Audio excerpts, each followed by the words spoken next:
నమస్తే దోస్తులు, గల్పుకెంచి ఇంటికి పోయే వాళ్ళకు, ఇంటికెంచి గల్పుకి వచ్చే వాళ్ళకి ఈ వీడియో షేర్ చేయండి. ఇప్పుడు ఈ ఫోటోలో కానొస్తున్నాయన యూపీ ఇతను సంవత్సరం కిందల సౌదీకి వచ్చినప్పుడు ఎయిర్పోర్ట్లో ఈయన లగేజ్లో మత్తు పదార్థాలు దొరకడం జరిగింది. జైలు వేసిండ్రు. ఇప్పుడు సంవత్సరం తర్వాత ఈయనకు మరణశిక్ష పడ్డది.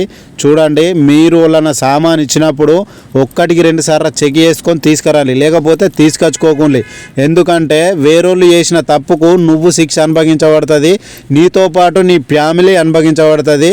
అందుకే నువ్వు ఎన్నో కష్టాలతో బాకీలకు ఇల్లు కట్టుకోవాలా, బిడ్డ పెళ్ళి చేయాలా, ఇవన్నీ పెట్టుకొని నువ్వు ఇక్కడికి వస్తావు.